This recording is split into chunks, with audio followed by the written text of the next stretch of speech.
Salut tout le monde, c'est Pêche. Comme vous le savez sûrement, avec Boutique, on est des fans de One Piece. Pour ma part, lorsque j'ai découvert One Piece, j'ai tout de suite accroché à l'univers et aux personnages. Mais j'ai découvert One Piece dans un premier temps en animé, et l'un de mes openings préférés est l'opening 11 de One Piece. On va donc analyser cet opening juste après l'intro.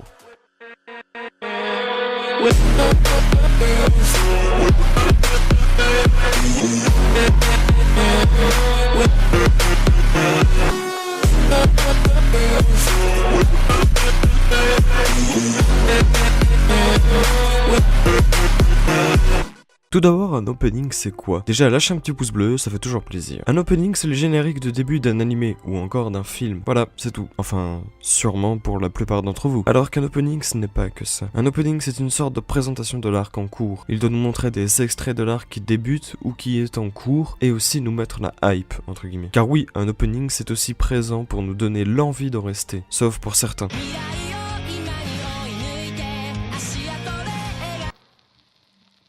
L'opening doit être une vitrine de ce que nous allons voir, et l'opening 11 de One Piece nous raconte plein de choses. Mais avant de commencer l'analyse, il faut voir d'où vient cet opening. Il a été diffusé la première fois le 5 avril 2009. Il a été présent des épisodes 395 à 425. Il a pour nom Share the World. L'interprète n'est autre que le groupe sud-coréen, excusez-moi pour la prononciation, TVXQ, ou sous leur autre nom DBSK. Ils ont réalisé un remix de l'opening 1, We All.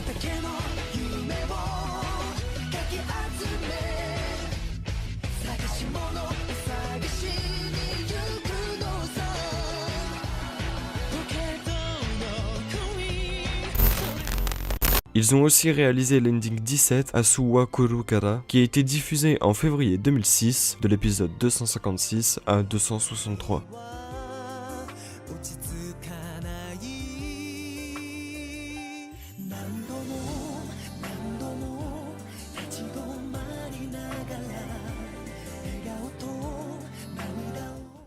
Nous pouvons maintenant passer à l'analyse. Youpi! Nous avons coupé l'opening en 13 parties. La première partie est du début jusqu'à la fiche de One Piece. On commence l'opening en étant sous l'eau, dans les profondeurs, à en juger par l'obscurité qui nous entoure. Et nous remontons à la surface tout en regardant le ciel à travers l'océan. La musique est douce. Tellement douce que juste à en écouter les premières notes, on peut penser que c'est une berceuse. Mais lorsque l'on est remonté à la surface, on entend la voix du chanteur. On va avoir un plan sur le ciel quelques temps pour ensuite voir tous les Mugiwara qui regardent à l'horizon. Ensuite, on a un fondu qui nous montre le Sunny en train de naviguer, et au moment où la musique commence à s'emballer, on a directement un plan sur Red Line avec One Piece qui s'affiche. Le tout début d'opening représente le moment où Robin, Luffy et Brook sont allés sous l'eau à l'aide du sous-marin, quand ils étaient au pied de Red Line. Nous avons le point de vue du sous-marin qui remonte. La preuve en est que lorsque nous sommes à la surface, l'image bouge de façon comme si nous étions sur l'eau en train de flotter. Après, nous avons les plans des Mugiwara qui regardent à l'horizon. Ils sont en train de regarder Red Line, car oui, c'est l'un des plus gros obstacles pour aller dans le nouveau monde. Red Line qui coupe la Terre en deux. La seule façon de traverser Red Line, c'est par en dessous, ce qui nous ramène au plan du début. Au niveau de l'histoire, nous avons découvert Red Line avant cet opening, donc pour l'instant, on n'a rien de nouveau. En deuxième partie, nous avons le trio infernal, Sanji, Zoro et Luffy, qui sont en train de se battre contre un pacifista. Derrière eux, nous avons les autres Mugiwara, impuissants qui se reçoivent la déflagration du laser du pacifista. Et cette partie se termine sur une attaque de Luffy contre le pacifista qui lance un rayon laser. L'impact de leurs attaques crée une explosion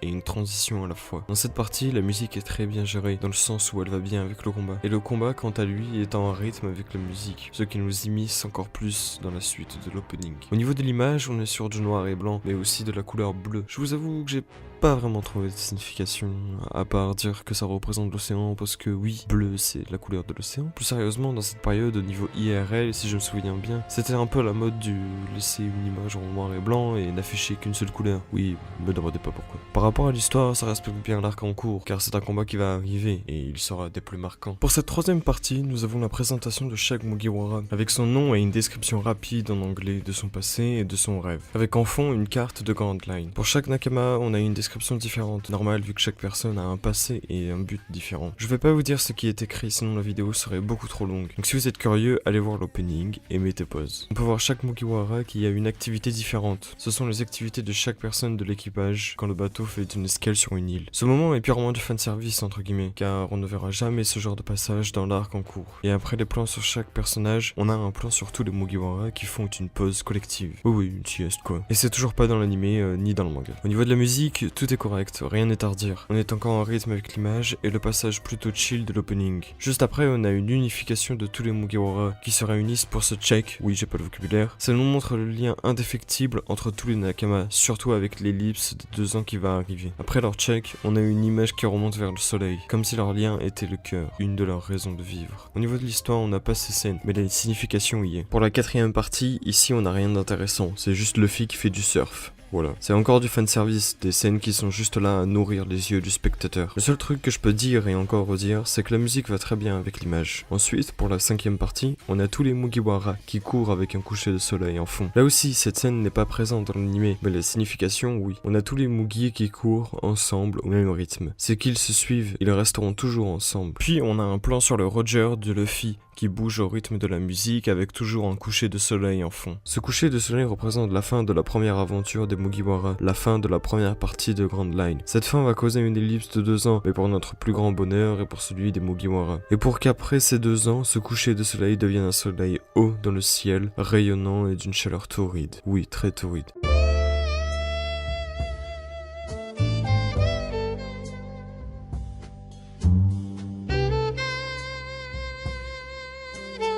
Le coucher de soleil devient une tempête, et malheureusement, nous avons pas ces scènes dans l'anime et dans le manga. Pour cette 6ème partie, nous avons le Sunny au milieu de la tempête, et il est encerclé par les bateaux de la marine, qui prennent en otage le Sunny. On a de suite après un plan de Chopper, Luffy et Franky, qui sont à la barre, et qui préparent le canon du Sunny pour attaquer, avec Usopp qui le dirige et lance l'attaque. Ici, au niveau de l'histoire, ça nous représente les après-enchères, où après que Luffy ait frappé un dragon céleste, il va y avoir la marine qui débarque sur Sabaody, avec un amiral. Les Mugiwara seront encerclés de tous les côtés par la marine, mais vont quand même se battre. Ces scènes ne sont pas présentes dans l'anime ni le manga, mais la signification l'est. Et au niveau de la musique, on n'a toujours rien à redire. En 7ème partie, il y a toutes les supernovas qui nous sont présentées, mis à part Luffy et Zoro, avec en background l'océan et avec des signes propres à chaque personne. On nous a déjà présenté les supernovas, mais on va encore en entendre parler et on va encore les voir dans cet arc. Donc au niveau de l'histoire, c'est respecté. La 8ème partie est un enchaînement d'images. La première nous montre Rayleigh, Shaki, Octi, Camille et Papag. Ils sont sur la moitié de l'image avec derrière eux Sabaody et de l'autre côté l'océan, pour représenter l'île des hommes poissons qui est en dessous de Red Line et qui est la destination des Mugiwara, du moins. Pas pour les médias. Ensuite, on a les 3 dragons célestes. Ces 3 dragons célestes qui étaient présents lors des enchères. En background, on a un bleu foncé assez noir, nous montrant implicitement la noirceur de ces personnes. Mais aussi, on a la marque des dragons célestes juste derrière eux. Cette marque où nous allons découvrir le sens dans cet arc. Après, il y a un plan sur Kizaru et Sentomaru, avec en fond le QG de la marine. Puis on a un plan sur les filles d'Amazon Lily, avec en fond le palais de Hancock. Tout cela respecte l'histoire. Nous allons découvrir des personnages, d'autres qu'on a déjà découverts vont réapparaître sur nos écrans. Ici aussi, la musique est très bien gérée, car sur chaque plan, nous avons plusieurs personnes, et à chaque plan, nous avons la répétition du mot share, qui veut dire en français partager. Et on partage avec plusieurs personnes, et sur chaque plan, il y a plusieurs personnes. C'est donc encore respecté. En 9ème partie, on a Luffy et Hancock dans un espace vide. Il y a des nuages jaunes en mouvement comme un début de tempête. Les 2 personnages ont un regard vide, ils se regardent sans la moindre émotion, ce qui est plutôt ironique.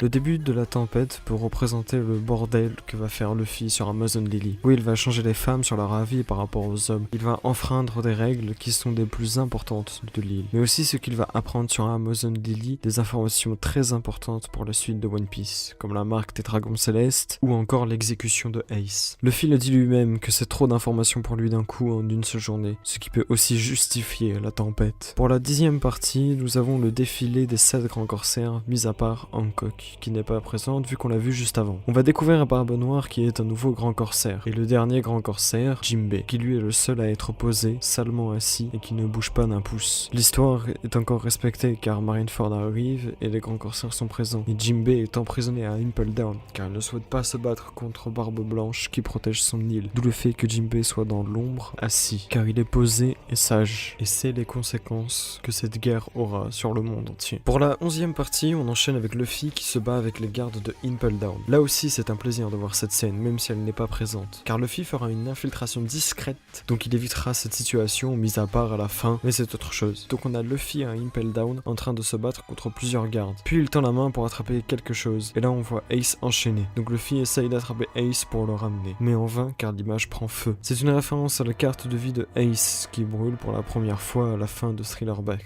Cette image prend feu pour laisser place à la 12e partie, où l'on voit Ace et Luffy dos à dos, chacun d'un côté du cadre avec en fond Impel Down qui descend et la carte de vie de Ace au milieu en train de brûler. C'est un rapport direct avec l'histoire, car Luffy va aller à Impel Down récupérer son frère, donc là on respecte à fond l'histoire. En même temps, l'image descendante de Impel Down nous présente chaque niveau. Ensuite, pour la dernière partie, on a encore un plan sur les Mugiwara, pas besoin d'en parler plus que ça. Comme j'ai dit précédemment, l'opening est présent dans les épisodes 395 à 425, ce qui correspond au niveau de l'histoire à Sabondi, Amazon Lily et à une partie de Impel Down. L'histoire est donc bien respectée en grande partie. Il y a peu de parties de l'opening qui sont présentes dans la période en cours, mais les significations sont là. Pour moi, l'opening 11 de One Piece est un bon opening. Voilà, c'est la fin de cette vidéo. N'hésitez pas à lâcher un pouce bleu si elle vous a plu, à vous abonner si vous aimez notre contenu. On va beaucoup parler de One Piece car c'est ce que l'on préfère, mais il y a aussi d'autres vidéos du style top, présentation d'animés. Suivez-nous sur les réseaux sociaux, on est très actifs. Sur ce, c'était Pêche. Ciao.